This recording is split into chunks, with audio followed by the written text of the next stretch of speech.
pas trop vous décevoir, j'ai le plaisir de vous présenter Michel Boyer. Michel Boyer qui est le président depuis maintenant plus de 20 ans, oui, peut-être 25 ans de la Société historique. Et moi je suis Aimé Noyas, je suis le secrétaire depuis beaucoup moins de temps que lui. Alors, pour ceux qui prennent des notes, mais c'est peut-être pas la peine d'en prendre, je vais vous mettre vos noms. Non, Michel Boyer, Aimé Noyas.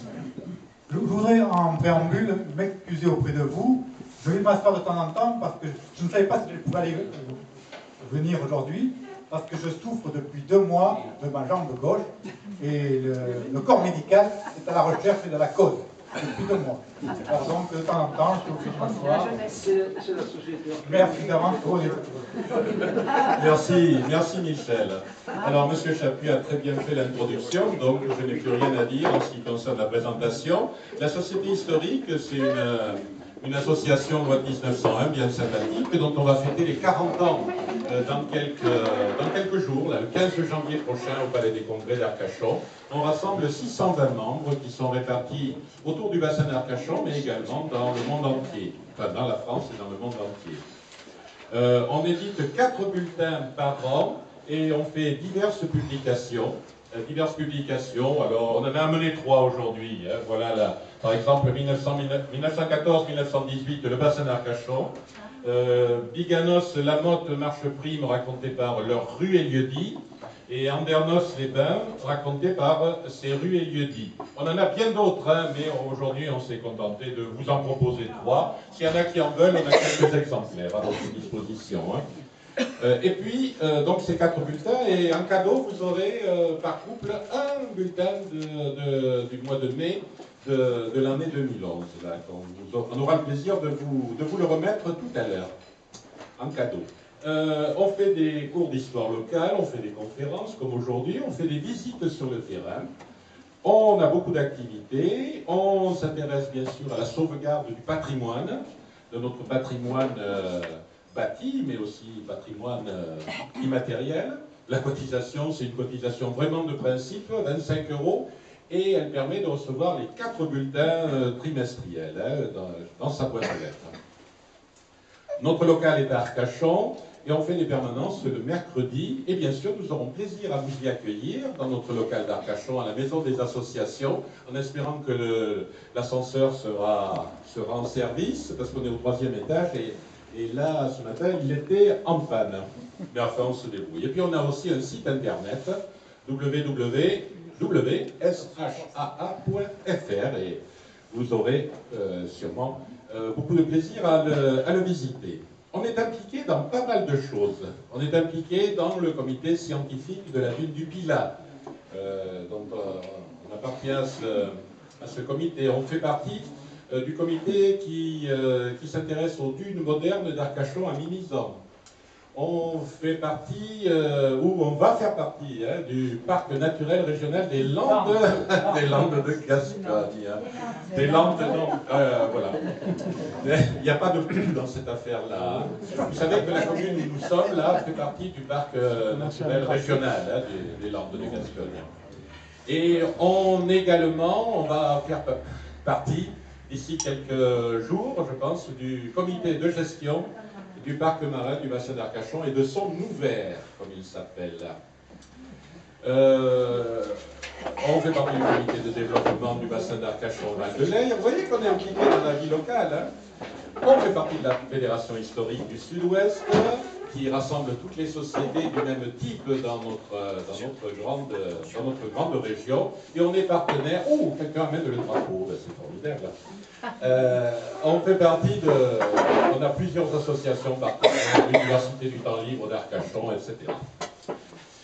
Et donc aujourd'hui, nous sommes rassemblés à Lugos.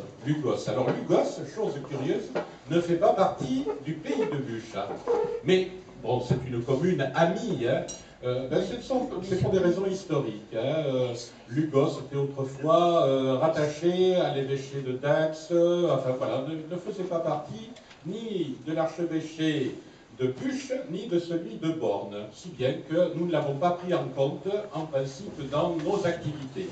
Tout à l'heure, vous verrez notre terrain de jeu. Hein. Notre terrain de jeu, c'est 18 communes, mais pas Lugos. Et Lugos, c'est quand même une commune très amie, où il y a pas mal de choses intéressantes à voir. Alors, Lugos, c'est une commune un peu particulière. Autrefois, il y avait le bourg dans cette zone-là. Attends, si ma petite flèche veut bien marcher, vous voyez ici, dans cette zone, complètement à droite, là, voilà, il y avait le bourg ici. Et puis, ce bourg, il était sur le bord de la rivière l'Eyre. Et l'Eyre a la particularité, l'hiver, eh bien, de gonfler énormément, et elle envahissait la zone, et si bien que les gens, ils avaient pendant 4, 5, 6 mois les pieds dans l'eau, ils en ont eu assez, et ils ont déménagé, ils ont démonté leur maison. Vous savez, les matériaux ici sont rares, hein. Ils ont démoli leur maison, et ils sont venus reconstruire, au fil du XVIIIe siècle, ils sont venus reconstruire ici, dans cette zone. Voilà, ils ont fondé un nouveau bourg. À la Révolution française, il ne restait plus là-bas que l'église, et puis 3 maisons, je crois, hein, d'après ce que disent les chroniqueurs locaux. Voilà, donc Lugos s'est installé ici. Alors il faut dire que le bourg, il a aussi changé de nom. Il s'appelait Lugo autrefois. Sur tous les textes, on voyait marqué Lugo. Et puis, après la Révolution, hein, au début du 19e siècle, eh bien, on a appelé progressivement le bourg Lugos, sans doute en pensant aux communes voisines qui s'appelaient Mios, Andernos, Biganos, j'en passe, Bodas, c'est des meilleurs. Voilà, donc sur les documents officiels, Lugo est devenu Lugos. Qu'est-ce que ça voulait dire étymologiquement, Lugo? Eh bien, en fait, on ne le sait pas. Il y a plusieurs théories plus ou moins fumeuses qui s'affrontent. De quoi vivait cette commune pendant au XIXe siècle? Alors la commune elle fait 62 km², elle a 825 habitants en 2007. Comme ça, je vous l'ai dit, Lugo avant 1800. Il ne reste plus que l'église du vieux Lugo, qui a pas loin de 1000 ans maintenant. Si vous voulez, cet après-midi, on peut y aller faire un petit tour. J'ai de fortes attaches personnellement avec l'église du vieux Lugo, puisque quand j'étais en activité, je travaillais à EDF, et c'est moi qui ai amené l'électricité pour éclairer l'église du vieux Lugo. Mais ça ne veut pas dire que cet après-midi on pourra faire marcher l'électricité, puisque le disjoncteur est sous clé, alors que la porte de l'église est ouverte. La tradition locale entraînait que les communes voisines appelaient les gens de Lugo, enfin les habitants des communes voisines appelaient les gens de Lugo loup biscaraille. Vous savez pas ce que ça veut dire? Ben, je l'ai appris comme vous, hein, Lisa. Oui. Biscaraille. Ce sont les habiles tondeurs de moutons. Les tondeurs de moutons. Donc, essentiellement, c'était des bergers autrefois, là, sous l'Ancien Régime. Et puis, tout de suite après la Révolution, eh bien, on a vu arriver des maîtres de forge landais, hein, qui étaient maîtres de forge à Hussat, qui étaient maîtres de forge à Pontex-les-Forges.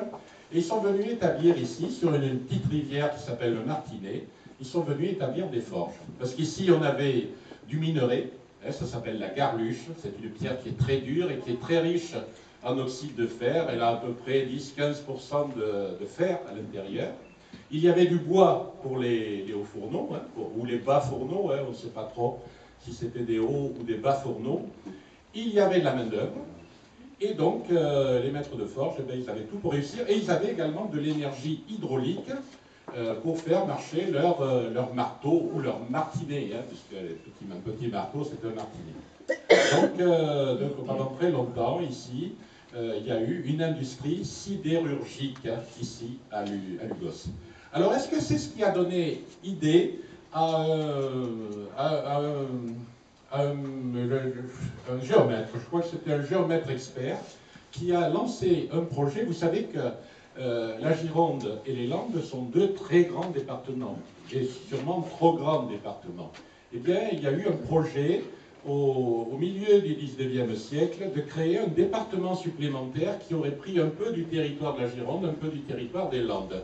Et on avait justement, il y avait un département de l'Eyre qui était dans les cartons. Et le chef-lieu de ce département de l'Eyre, Eh bien, devinez, enfin vous ne pouvez pas deviner puisque vous l'avez devant les yeux, eh bien ça allait être ici, là. Lugos allait être rebaptisé Lugoville et ça allait être le chef-lieu de ce département. Comme vous le savez, ça n'a pas eu lieu. La ville fait partie du parc naturel régional et je vous ai parlé donc des étangs du Bran et du Martinet. Et mais si tu permets. Oh, bien Alors, sûr. concernant ce projet de département de l'Aisne avec un chef-lieu Lugoville, il faut savoir que pendant tout le 19e siècle, il y a eu des projets pour restructurer la Gironde et les Landes. En particulier, à l'initiative des maires d'Arcachon. Arcachon a été créé en 1857. Et il y avait des maires d'Arcachon qui voulaient que Arcachon soit un canton. Or, le canton, c'était, jusqu'en 1906, c'était la tête de Dieu. Alors donc, on a lancé des projets pour attacher une partie des Landes et une partie de la région du Val de Lèvres pour les rattacher à Arcachon pour créer un canton. Et donc, Lugos, à un moment donné, aussi était dans les cartons pour être rattaché à Arcachon pour créer un canton d'Arcachon. Il n'a jamais eu lieu, puisque vous savez qu'Arcachon, c'est comme Biarritz, il y a des exceptions françaises, c'est une commune qui est à la fois commune et canton. Le canton d'Arcachon ne couvre que la superficie d'Arcachon, 790 hectares. Voilà. Merci Michel. Ajoutons qu'à Lugos, il y a énormément de puits de pétrole qui sont exploités non plus par Essorep, comme par le passé, mais par une compagnie canadienne qui s'appelle Vermilion. Et ajoutons aussi qu'il y a une gare qui est sur la ligne Bordeaux-Bayonne et qui n'est pas dans le bourg. Ne la cherchez pas ici pour prendre le train, mais elle est à 7 km ou 8 km, elle est dans la lande, là, vers le sud-ouest. Allez, on va s'arrêter en ce qui concerne Lugos. Alors on va